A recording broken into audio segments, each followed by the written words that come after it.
Hi guys, it's me Klarissicasays here on Klarissicasays, where Klarissica says it all and that is how I feel. So today we are back with another video. We are talking about the Eidl grant/loan.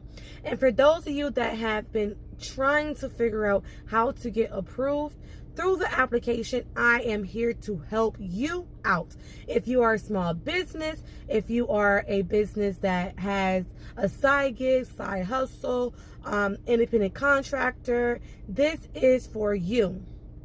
You do not need to have an EIN. You do not need to have an LLC. You do not have to have an Inc. or corporation. As long as you have a side hustle, side gig, or just do things on the side, then you are eligible for this grant. Now I'm going to go through how to receive this grant and also the things that you need to know in order to be safe in the future with receiving this grant/loan. If you're new to my channel, go ahead and subscribe. If you're a return subscriber, hey fam, thank you so much for joining my YouTube family. If you're not a part of this YouTube family, what are you waiting for? Go ahead and subscribe, share, like, and leave all of your comments and questions down below in the comment section. So let's get into this video.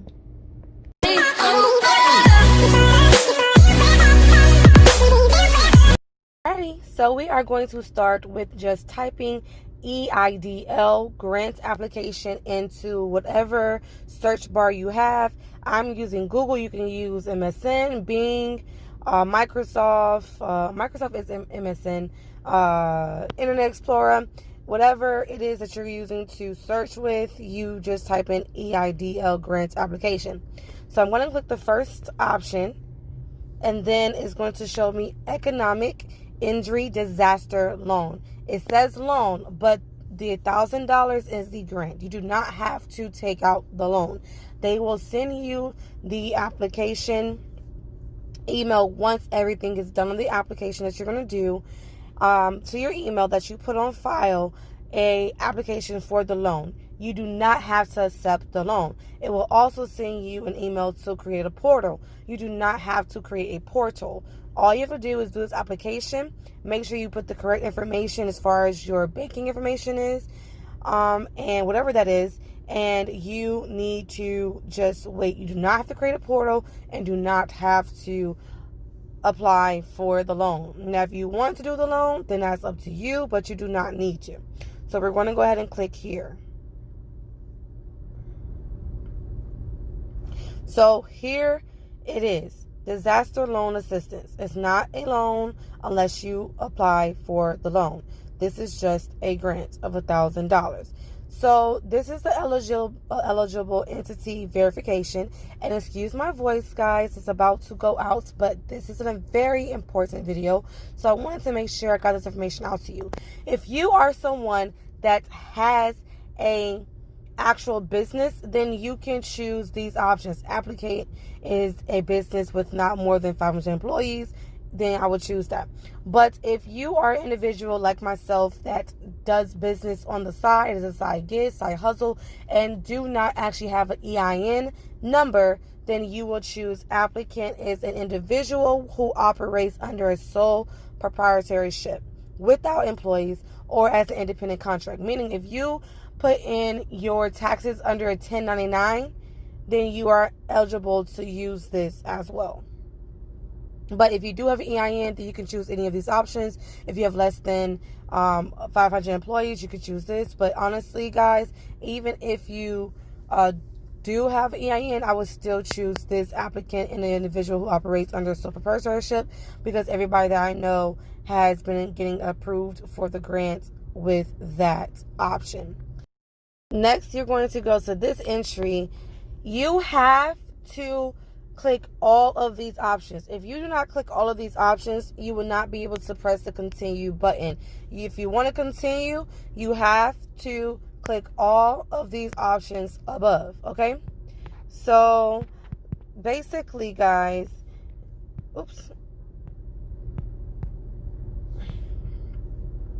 we're going to go through them. So you have applicant is not engaged in an illegal activity. You're going to click it. No principal applicant with a 50% or greater ownership interest is more than 60 days delinquent. I'm going to click that. If you are 60 days delinquent of your child support or with child support, you cannot get this grant or loan. Applicant does not present live performance of parental sexual nature or derive directly or indirectly more than de minimis gross revenue through the sale of products or services. Click that. Applicant does not derive more than 1/3 of gross annual revenue from legal gambling activities. Click that. Applicant is not in businesses of lobbying. I hope not. That's illegal. Applicant cannot be a state, local, or municipal government entity and cannot be a member of Congress. You cannot be a senator, mayor, anything like that to get this grant. Press continue. This is important. A lot of people get stuck at this question because they are a sole proprietary and they are doing business as a side hustle or a side gig. So it's like, what's the legal name? For those of you who do not know, you are your name as itself in all caps is your business name. So you don't know. If you didn't know, your name is your business. You do not have to have an EIN to have a business.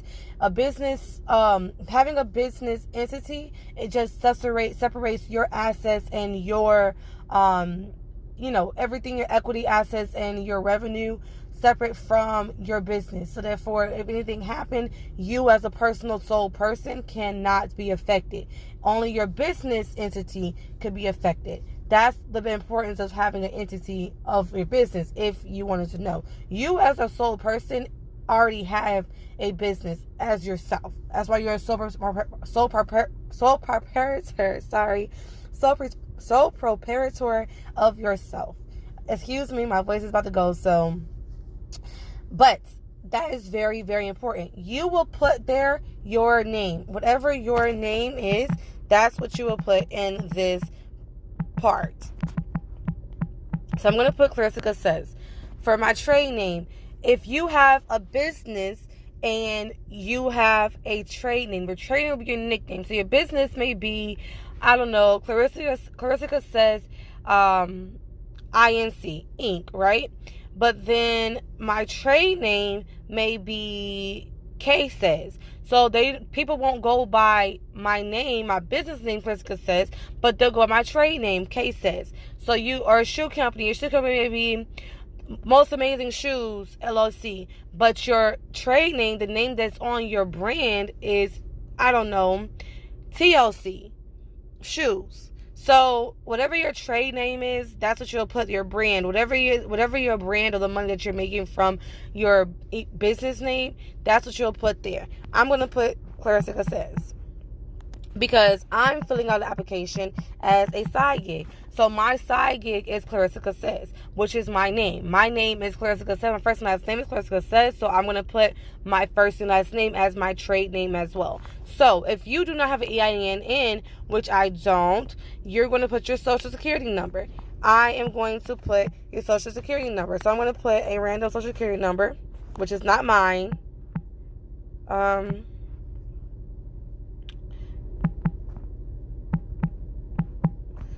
Once you have your social security number in, there it's going to go green and you'll be able to move forward. You put your social if you are a side gig, you're a visual contractor, or a side hustle person. You put your EIN if you have an actual business. Your organization type, you're going to put sole proprietorship. As the application nonprofit, no. If you are, then you'll put it. Is this application a franchise? No. If it is, you'll put it. Gross revenue, you have to put the gross revenue. I'm going to put that I made $30,000. Well, the business brought in $30,000. Okay. How much was their cost of goods? I'm going to put, okay, 12,000. So basically, if your gross revenue was $30,000, your cost for goods to sell was $1,200. You basically profited $20,000 something dollars, okay? Or, give or take.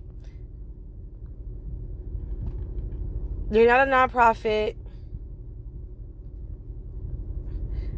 Your primary address will be your address that you are here. Whatever your address for your home address will be, that's what it will be. Your business email will be your email that you use. Now, if you have a business, use your business information. When was it established? It has to be your business has to have been established before January 31st. So you need to put the date that it was established before January 31st. If you do not have a date of a business before January 31st, your application will be denied. So I'm going to put March 20th, 2019. All right. Current ownership since, I'm going to say March 30th, 2019. So if there was a change in ownership, then that's when you'll put the different date. There could be a business that's been open for, let's say, 30 years, but now you own that business, so that would be the difference in the dates. But for someone that is a sole oh my gosh, I am not getting this word. So for someone that has sole ownership of themselves, or has a side gig or side hustle, you will put the date that you started your business, as well as the current ownership since date will be the same. Your business activity, you can choose it, whatever it is. For me, I'm going to put entertainment services. Detailed business activity, I'm going to put adult entertainment, art galleries, casinos, crucial entertainment venues. I'm going to put entertainment venues for the sole purposes of the application. Number of employees, you will put yourself. If you are doing this and you are a sole person, we're not going to use the word right now because for some reason it's too early. Sorry guys, but you know what I'm talking about. So you're going to put 1. If you have a side gig, side hustle, or doing business for yourself, you're going to put 1. Or 1099 individual contract, you're going to put 1. If you have an actual EIN and you do have employees that work with you, you'll put 2, 3, 4, 5, 6, however many, as long as it's less than 500 people that, we saw earlier on the application. And as long as everything shows green, hey, you're doing well. If you're doing great. Anything that does not require an entry, do not fill it out. Another thing, don't fill it out. It's unnecessary for you to fill out things that is not necessary for the application. You're going to put next. Now we're getting into the business owner's information. Is your business owned by a business entity? You're going to put yes. Actually, let me be specific. You're going to put yes if you actually have a business. If you actually have a business, click yes. The EIN, anything like that, business entity, you're going to click yes. If you do not, people like me will click no. I'm an individual owner. Okay? So, here you're going to put your name. Again, all of these entries will just have your name if you're a sole entry of yourself. First name. Then you're going to put your last name, the number for your number. This is just a random number, not my number. The office, let's say owner right there. Ownership percent, you're going to put 100% because you own yourself. Your email address, which is my correct email address. So if you got any, product brands or anything you want me to go over, we're going to put this. Oh, I didn't remember the social that I put before. Well, for this application, guys, I don't know what I put before, but it's not going to match. So I'm just putting this random social security number because, again, this is just a mock application. My birthday is actually March 13th, 1995. And I don't need to put place of birth because it's not necessary. I am a U.S. citizen, so you're going to click yes. This mock, residential street address, you will put your legit information. Whatever information you want them to go by, whatever you normally put for whatever information you have, you're going to put that. If you're on the other application for your application as a actual business, you will need to put, again, I'm repeating this.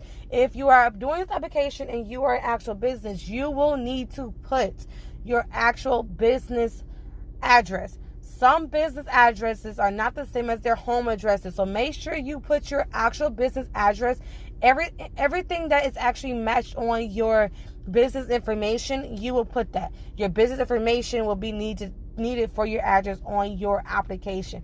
Also, the email you use for your business will need to be on the application. The EIN that you use will need to be on your application. And also, the checking account that you use for your business will need to be put for your business information. Do not put your personal information for your business information if you have a EIN business entity. For those of you that do not, you will put your normal address and your normal personal account. So all of these entries right here are not needed. However, I am still going to fill this out. In the past year, has a business or listed owner been convicted? No, because regardless if you put yes, there may be an extra process. If you have been convicted or something, put yes and see the steps. But for the better option would be to, of course, put no. Is this applicant, or honestly, you may not want to answer that if you have a situation. I'm not sure. I just know that it's better for you not to have situations than for you to with this application. Is applicant or listed owner currently suspended or debarred from the country? Put no. Are you personally subject to indictment? No, I'm not. Hopefully you are not as well. If anyone insisted, you don't have to click any of this. Don't put anything there. Okay? Again, here, as I mentioned, right here, make sure you put your bank information that is associated with your account if you have an actual business. If not, you will just put your regular banking information that you use for your personal bank as a sole owner, individual, sole side gig hustle person. That's the next step. After that, you're going to go ahead and click this button, and it will take you to the next steps, and it will get you to a confirmation page, which is this check right here. It will basically take you to a confirmation page. Once you get to the confirmation page, what's going to happen to the confirmation page? This is the summary page. My business name is my legal name. My name, Klarissicasays, trade name, Klarissicasays. Please make sure if you are doing this as a sole proprietorship of yourself, you use your first and last name in both sections and your social security in both sections. You're going to choose sole proprietorship for your organization type. You're not going to choose any of the options, just that option. And then continue. You're going to then look at the very bottom. There's going to be an option for you to click and then press the submit button. Once you get to the confirmation page, you're going to see that in green. They're going to give you a confirmation code. Make sure you keep that code. That is your proof that you did the application, and you can use that to refer back to the status of your application. Normally, it will take about 3 days for you to receive your funds in your account. Again, if you are a business owner, use your business checking account to receive your funds. If you do not use your business checking account, your business address that you have on your actual certificate of business, then you will be denied. If you are a sole owner individual, a side hustle, side gig, individual contractor, 1099 employee, 1099 business owner, then you will put your personal account.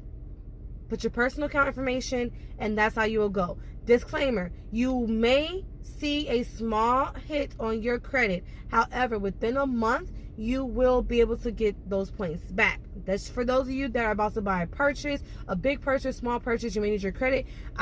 That is something that may affect your credit. So if I were you, I may do the purchase first and then come back and do this, because it will affect your credit. And you know, when you try to do big purchases, little purchases, you need to have the best credit as possible. So just be mindful of that. The second disclaimer that I need you guys to be aware of is that if you are doing an application and you see a checkbox, a box to be checked that says, would you like to be considered for a $10,000 loan? Then you need to go ahead and click that box. Make sure you click that box. If you do not click that box, then chances are you may not be funded with the grant. Make sure you click the box. Make sure you click the box. Make sure you click that box. However, right now and for the past 2 days, I have not seen that box on applications because I've been checking regularly, but they may bring that entry back for you to check. Maybe they've given out too many loans for the $1,000. Maybe they reached a limit for the $1,000, which is why it's not clicked there anymore. But please make sure if you do see that entry, it will be above where to send the funds. You click it.